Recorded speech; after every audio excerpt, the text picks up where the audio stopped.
great to come to this event, see lots of faces and catch up with people, friends and colleagues. It's always good to come to SASPA events because when Peter's putting on the wine, then that's always a good sign.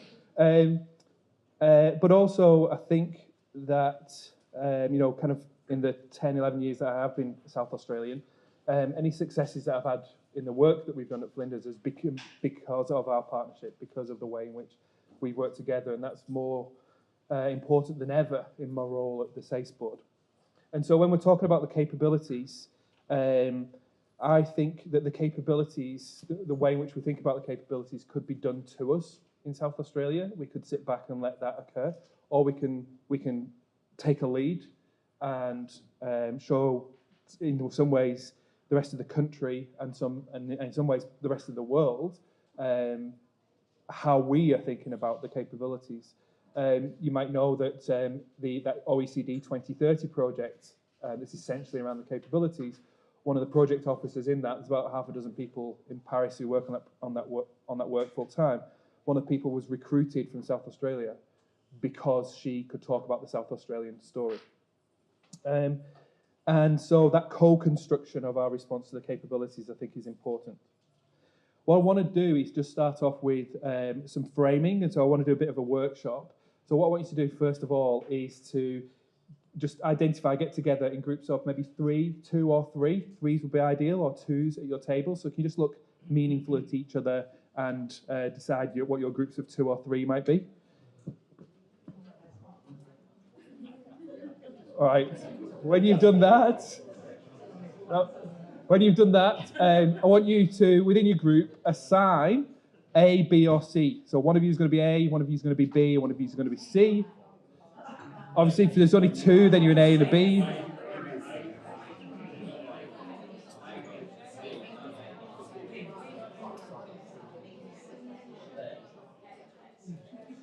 All right, I'm just going to put the microphone down for a sec. What we're going to do is, what we're going to do is, we're going to do a mock interview. Three questions. If you're a B, you can't see the answer to the question you want to do.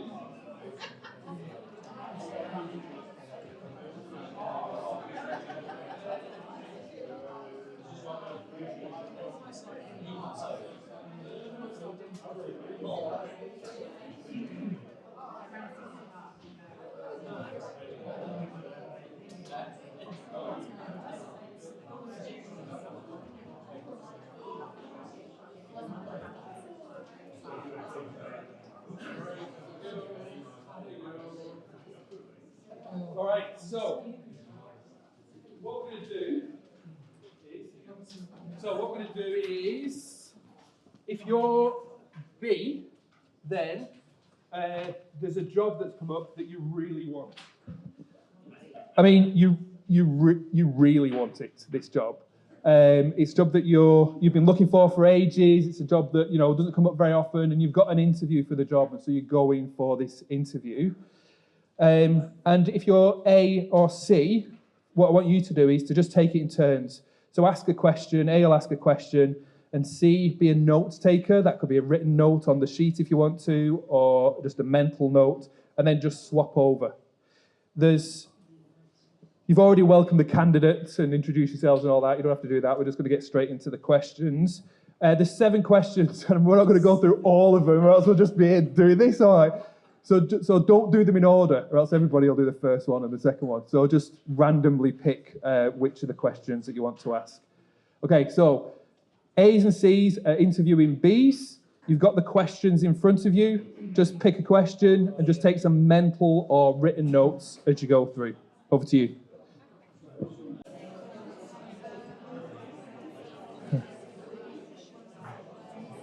All right, I might interrupt if I can. Bring the interview to an end.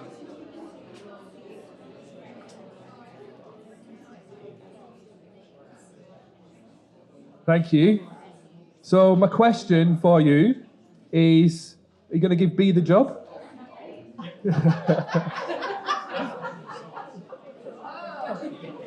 And why are you? How did they impress you with their answers to the questions? Or why, if you decided you weren't going to give them the job, what was it about their answers to the questions that meant that they didn't provide the appropriate evidence against the criteria? I don't actually want you to answer that question. Did anybody recognise the questions? So when I go down these questions, I think, oh, how would I do that? How would I...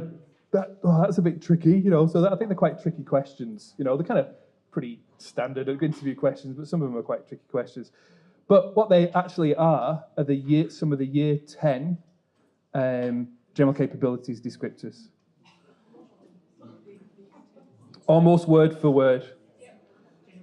So the literacy one was that question about a time when you use discussion to explore ideas. In the numeracy one, there was that evaluating financial plans. The role of technology, ICT, again, almost word for word, or taking some words out at least. The critical and creative thinking, personal and social capability, the intercultural, and that almost was almost exactly word for word. And then the last one was the what am I on with the last one? That was, you know, so analysing decision making.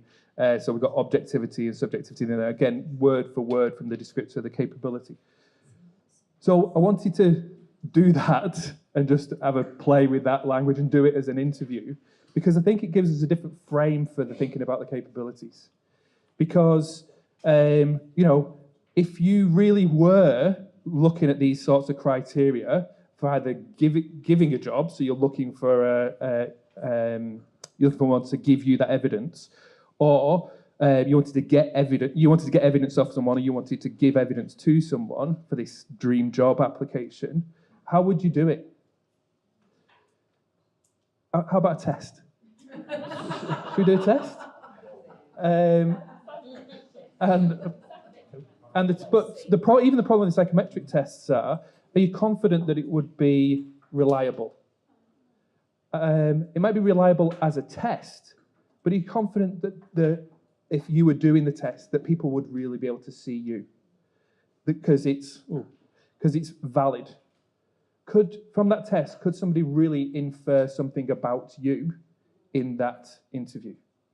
It might be reliable in that it's, you know, when you do it, you get the same score, that you can compare one person to another, but would it really capture you in that test? And of course, the danger is that it wouldn't, because it's somebody else's interpretation of what this capability is, what this criteria actually looks like. And in a test, if we're going to make it measurable, we've got to narrow it. We've got to narrow it so far that while it might be reliable, it's no longer got this inferential validity that someone could infer something about you from that test. So how would you do it? Would you in this interview, would you need to provide evidence of the criteria in every aspect of your work? It kind of seems obvious when you ask it like this, but we asked that question about the capabilities. And we've got those questions on the sheet, and I'm going to try and explicitly answer those questions, even if I'm not going to put the question up and say, here's my answer. I'm going to try and explicitly answer those questions. And we know that interviews are a really poor tool for recruiting people. It's kind of almost kind of best that we've got. But what we know is that past behaviour is a much better predictor of future behaviour. So really, we should put more weight on the reference that we get from the referee, but we don't necessarily trust the referee. So so what we're really looking for a referee, the best that we often hope for from a referee is just a veto. You know, we're looking for the referee to say, yeah, you know, this person's okay, yeah, they could probably do that job, that they've not got, you know, all kinds of things going on that are just hidden in the interview. What you really want is someone to follow the applicant round for years and observe their behaviour, because that prior behaviour is going to be the best predictor of future behaviour. So you really want someone to follow them around. You want someone to follow them around who you trust, who is able to warrant that behaviour on your behalf and on the individual's behalf. Someone who can say, yeah, I've seen that. I've seen it time and time again. They've shown it here, and they've shown it here, and they've shown it here. You really want that to come through. That's how you know. That's how you want to interview people. That's how you want to do your recruitment. Really getting to understand that prior behaviour. So that's the frame that I want to put around let's think about capabilities now and how we might progress the general capabilities. I mean, why would we progress the general capabilities? Well, I think there is an answer in here about the purpose of education. And I think we've talked a lot over years, haven't we, about the shifting purpose of education. I'll come back and touch on that. I think there's also something in here about, there's something about classroom thinking, and then school thinking, systems thinking, and then kind of whole system, state, thinking across the state as a system as well as schools as a system. And there's some of that work from, I think it was done in Hong Kong by that researcher Pazapia, and what he found was that people at different levels in schooling, from teachers to coordinators, deputies, and then principals, you can see the different characters of strategic thinking developing. And of course, what principals do is they've got that systems thinking. The difference between principals on average and deputy principals is a level of systems thinking. It doesn't mean to say it's not there in deputies, and it doesn't mean to say it's always there in principals. But on average, that's the difference that's seen in some of that research. And so the value proposition for educators, there's got to be a classroom value, I think. And of course, when at the SACE board, one of the reasons I took the job was because I get a role with the community in defining what success is. And one of the things I've seen over and over again, even things like what I think people are doing, what I consider to be inappropriate things in terms of student choice and the way and pedagogy, because what they're doing is they're maximising ATAR and they're creating fragile learners. Even when I disagree with educators who are doing that, I can see that what they're trying to do is help the students to be successful. All of our teachers are committed to helping our students to be successful. And it's the definition of success that matters.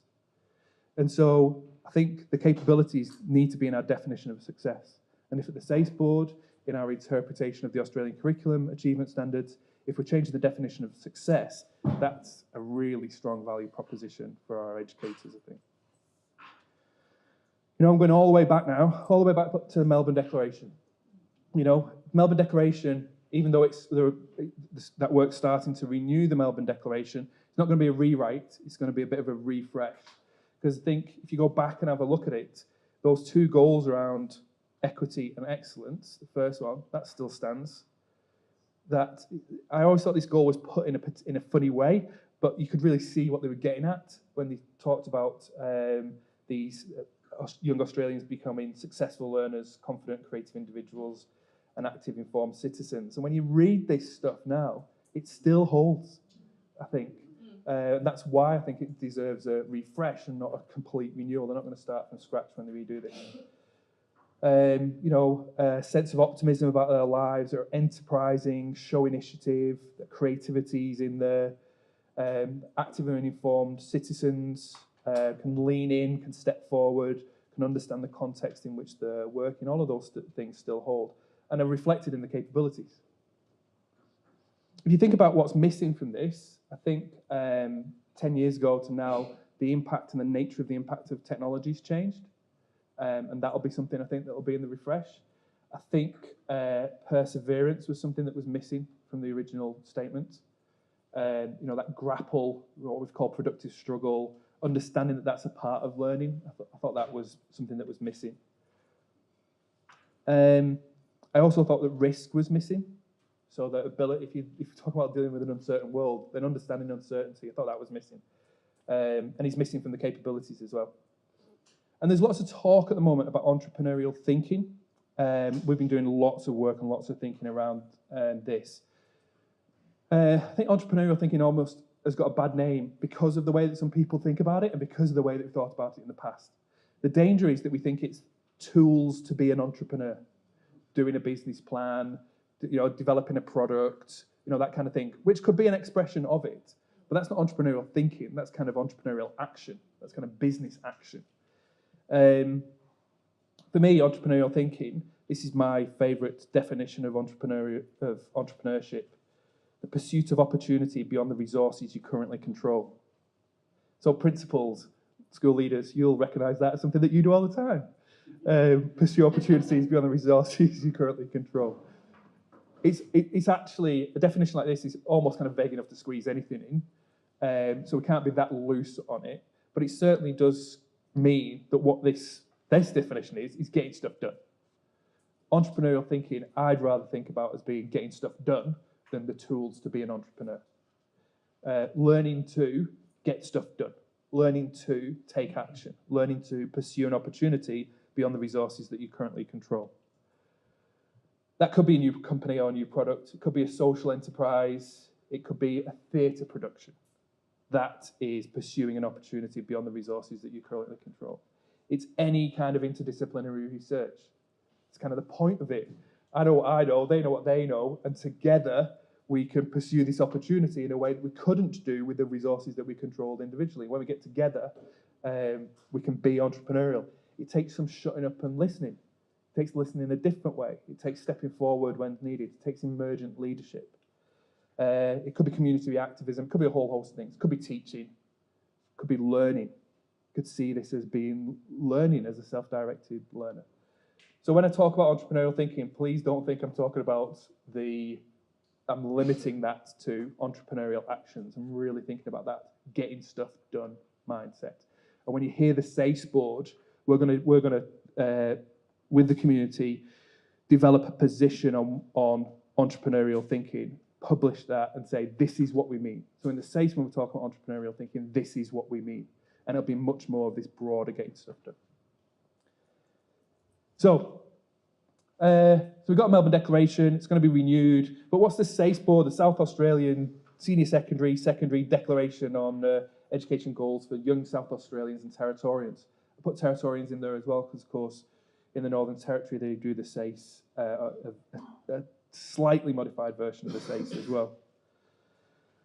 What would be in our declaration? And I'll show you a couple of seconds just of this clip as well that you will recognise because I show it every time I speak. For all of human history, the primary focus of education has been acquiring more content knowledge. And the only way to get it is through the teacher, right? You don't have to do that anymore. Today, content is ubiquitous. It's free. It's on every internet-connected device. And it's growing exponentially and changing constantly. The world simply no longer cares how much our kids know.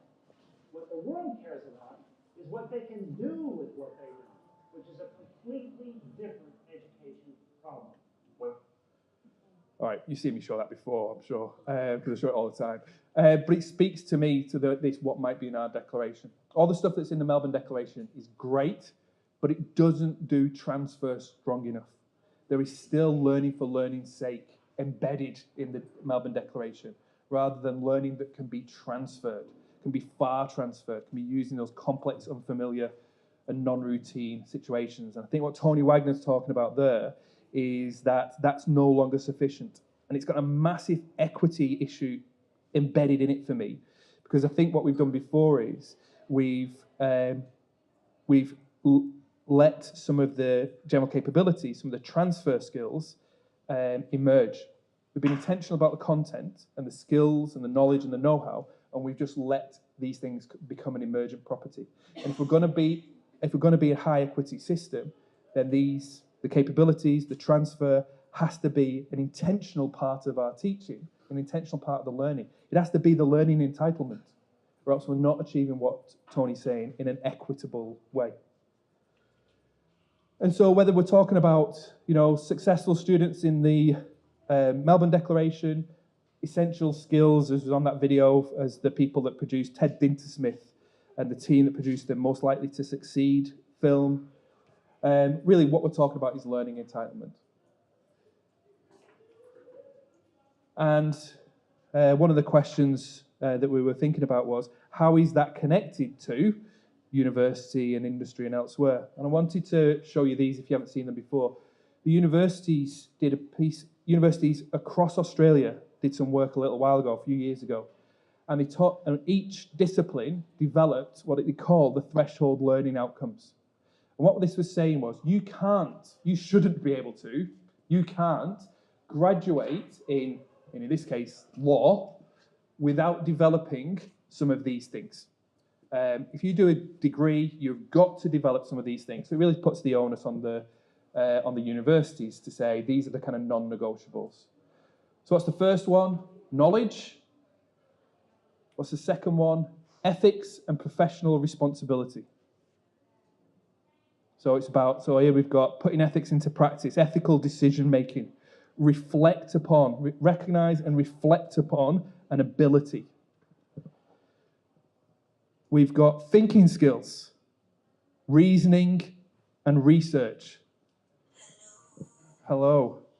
We've got critical analysis to make a reasoned choice. Think creatively. Communications, collaboration, and they called it self-management in law, being an independent learner. It wasn't just an independent worker, it was an independent learner. So they got collaborate as well, and being an independent learner. Two different things, but of course two things that students need. And reflecting on your capabilities and your performance and using feedback. Yeah, yeah.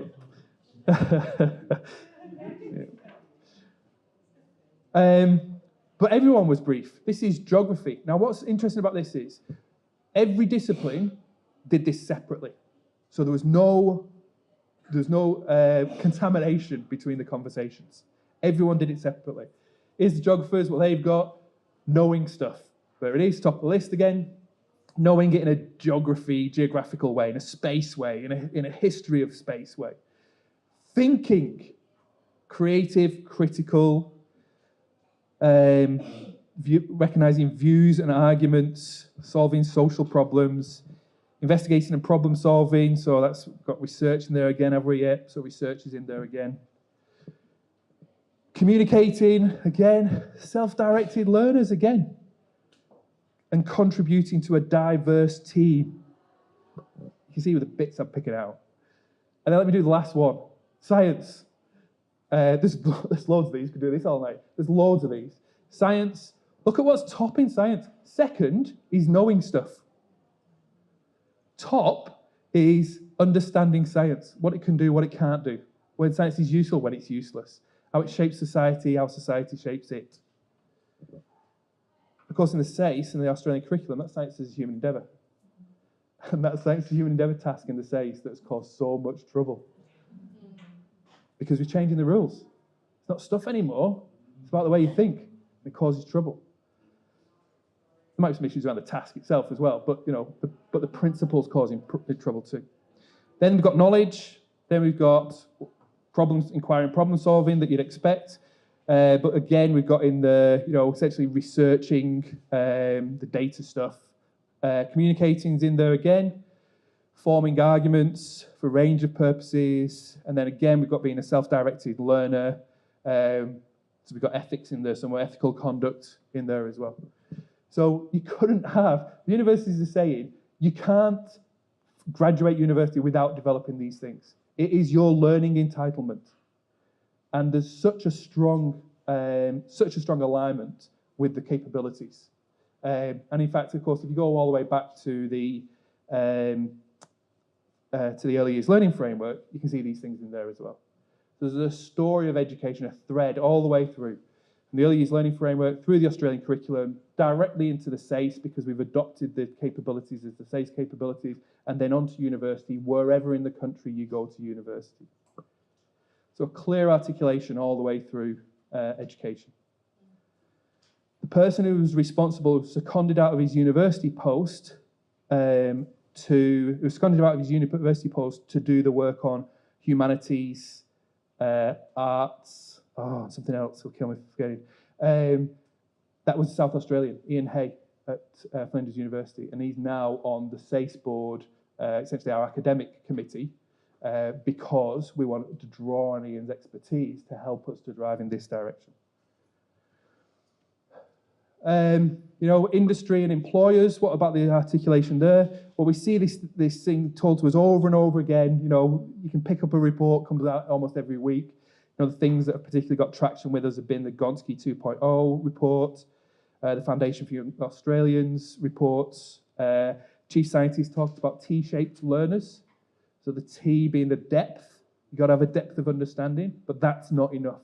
That's not sufficient. You've got to be able to have this kind of the breadth as well, the ways of using that understanding. I think I've told some of you before, we've been toying with an idea of an industry framework subject.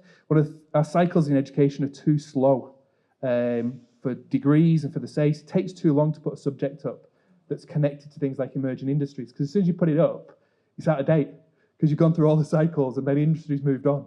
So what I want us to be able to do is to have a framework subject, like the research project's got no content in it, have a framework subject with a standard, and then what we do is we pop in the content from industry.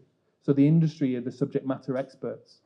And so as cybersecurity changes, the content changes, even though the framework around it stays the same.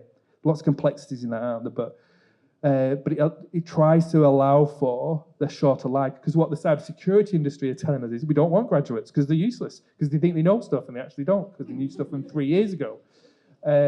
What I want, I think I told you some of you this before, they said, I want that 13-year-old who's just hacked into the government service. But I can't use him or her because now they've got a criminal record. And I can't get the insurance for them. I can't use them on my defence contracts. So I need someone who's got the ethical understanding as well.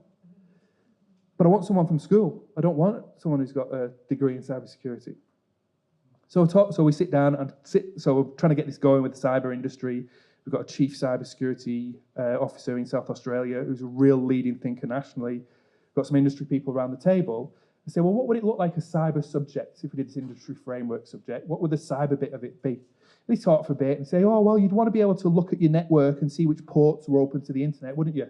And you want this, and you want this. And then just let them go. And they get to the end of it and go, you know what, you won't want any of that, because you could teach them that. So well, what do you want then? I say, oh, so the conversation goes on. And I write down some things on a napkin at the dinner table. I write down this napkin and push it up and say, what about these things? Oh, yeah, that. We need loads of that. And if they could have that, that would be brilliant. And of course, it was the capabilities that I'd written down.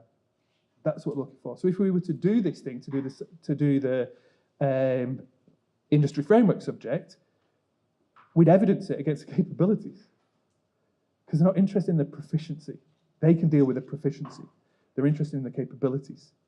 That would be a whole new world, a whole new world for us. I think an exciting world, and we'd have to have some proficiency in there. And of course, the cyber people are saying what we do is we provide a cyber range for students to go in and try out their skills. You could capture the flag. These kids are going to get the data out of that company, and those kids are going to stop the other kids from getting hold of that data. So they'd actually be fighting it out with their cyber skills in a safe place. And then we generate a generation of hackers, and what we'll do about that. But it's a change in the shift that the industry is saying to us. Actually, it's not proficiency so much. It's not these specific skills, especially for the emerging industries. It's the capabilities.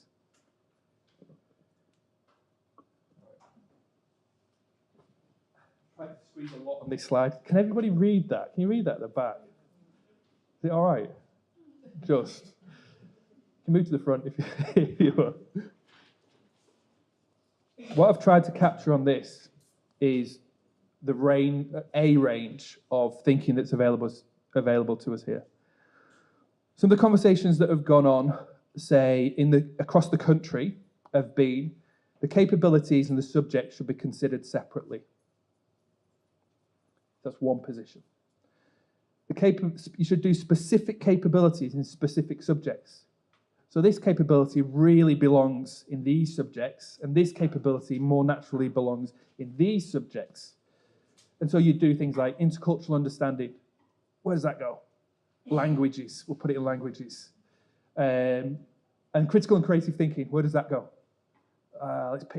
Let's put that in science. I'm caricaturing it, but that's essentially what that argues for. You could have opportunities for each capability in each subject. Or you could go all the way through and say, each capability should be equally developed in each subject. These are the general capabilities. They're general. They're in everything. And so it should be in everything. Everything should be in everything. You should have to demonstrate it in everything. So there's our choices, really. There's more than that, but that's a range of choices. And then we've got to think about, how are we going to evidence it? How are we going to assess it? How are we going to know it? And there's, again, it's more of a continuum. It's not even on a line. It's got more dimensions to this. We could do it as a test. So in Victoria, part of what they're doing a critical thinking test. And you know how critical I am of critical thinking test, because you won't get critical thinkers. You get kids who can do the critical thinking test. It's like the brain training stuff. You don't actually, it doesn't improve anything other than how good you are at brain training games. So we'll get kids who are good at the test. You could go through to embedding the, you could try and embed the capabilities within the subject. So if intercultural understanding lives in languages, when you're doing your language learning, then you would assess for the intercultural understanding within that. That would become part of the description of that subject. Or you could go and do more evidencing or warranting. You could follow the kids around for a few years and be the trusted individual who says, yeah, I can see it, look, it's there, it's there, it's there. I can see I'm doing it. And you can do that, so you can do that for each one of these. So you end up with this kind of plane in which you're playing. And there's many more dimensions to it. But what I'm really getting at is, one is, where does it sit within the subjects, from outside the subjects to completely embedded in every subject? And then how are you going to evidence it, from testing through to embedding within the assessment, that similar to what we do at the moment, through to this evidencing or warranting. Pick one. Because we're going to have to. Because we're not doing all of them. So we're going to have to pick one. But some things to think about. First of all, who's deciding in this? Who's deciding this?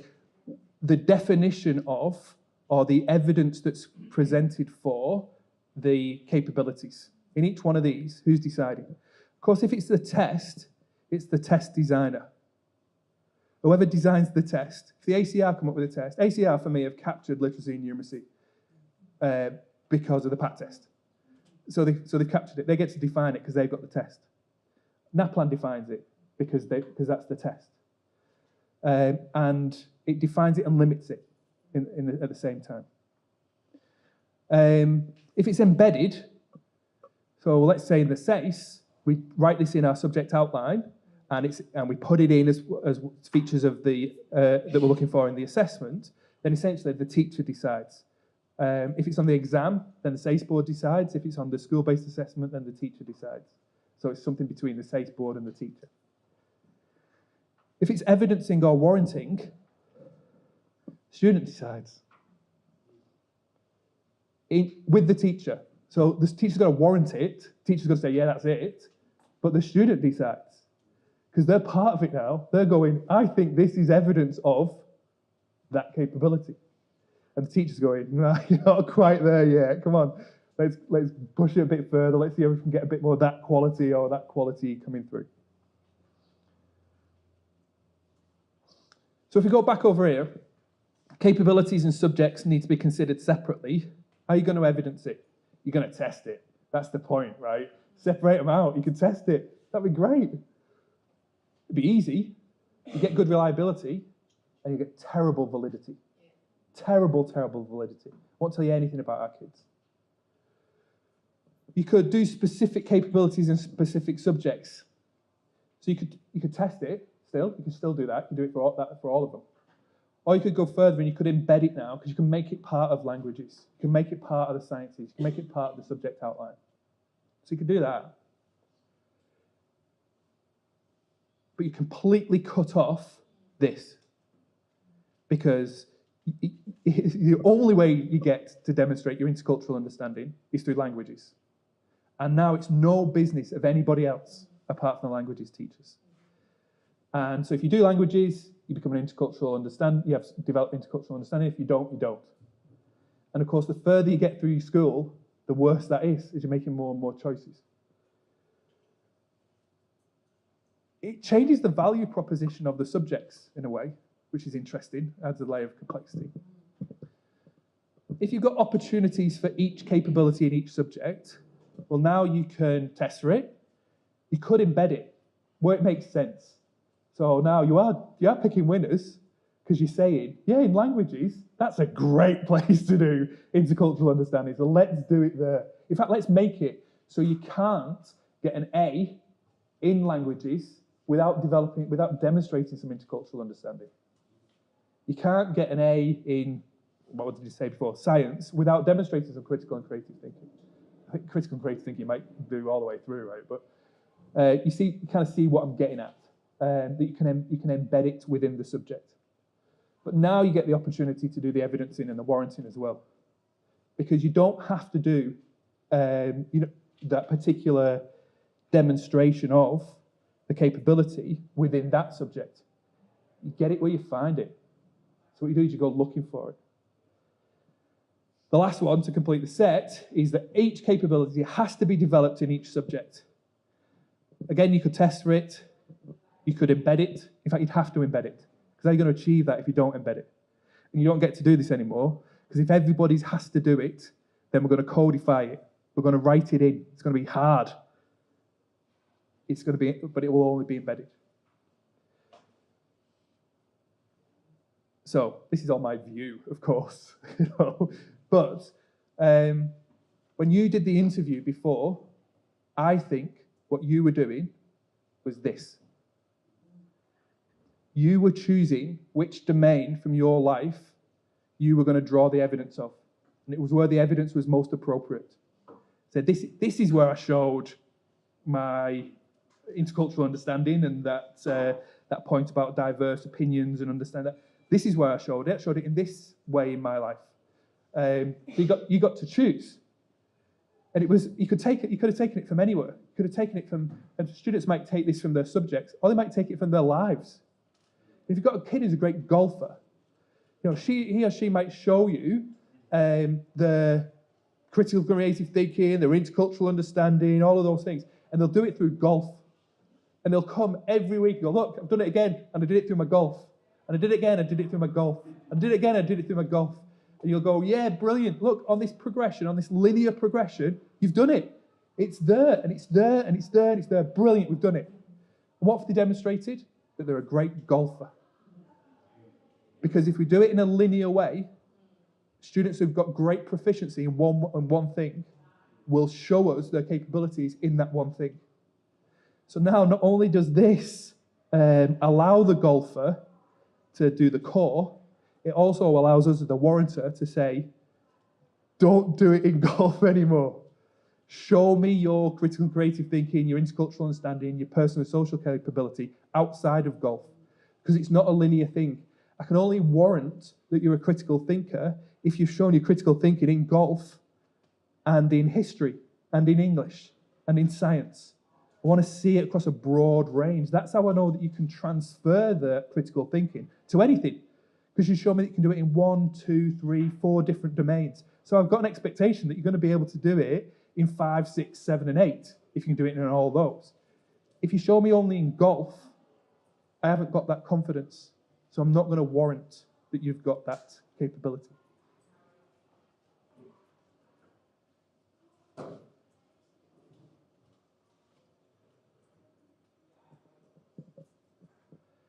So there's another idea underlying this, which is that the capabilities can't be linear. It can't be a linear progression, or else we're in danger of falling into this narrowness.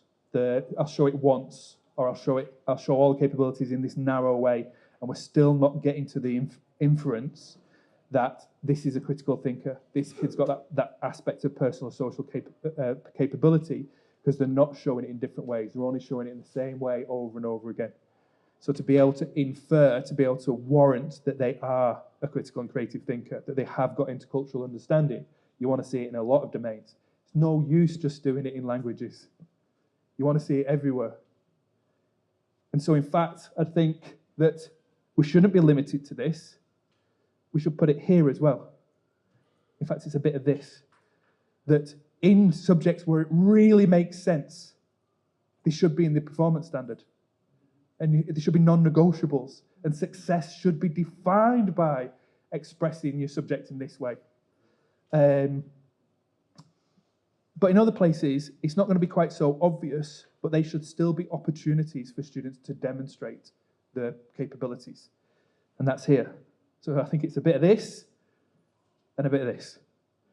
It's a bit of doing it in specific subjects where it really makes sense, and it's a bit of making sure that students have the opportunity to show us wherever it arises.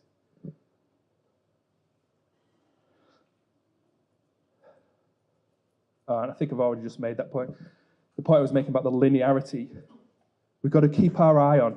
I worry about Australian education that we've got so much of a focus on reliability and that ability to compare one student to another down to a hundredth of a point, whatever, an ATAR point, a hundredth of an ATAR point, and be able to compare kids down to that level, that we're taking our eye off that inferential validity.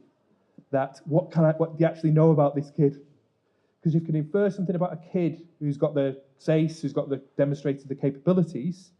If you can infer something about that kid, then you can infer something about, they can infer something about themselves, an employer can infer something, a university can infer something, start to be able to infer things about the school, about how that's been developed.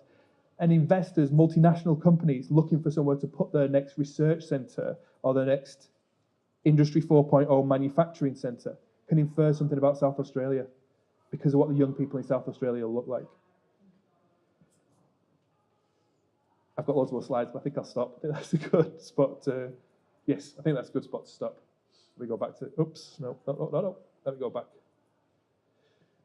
So this is our thinking at the moment. That's not to say that it's not going to shift, and I really want to engage you in the conversations about what you think about this, where we're going, are we on the right track, what are the red flags for you. All kinds of questions in here about what's a professional learning look like, do we think this is achievable, loads of questions. But this is the thinking that we're at the moment, and at the moment I'm pretty confident that this is a good platform, because when I talk to people interstate, and I talked to the new chief executive of ACARA about this kind of thinking that we're doing at the SACE board, now we're getting invitations to go to Sydney and go to Melbourne and go places and talk about this, because I think we've got some leading thinking and some leading action in our schools. Gladys is going to talk about some of that as well. Some leading thinking in South Australia that's really driving this forward.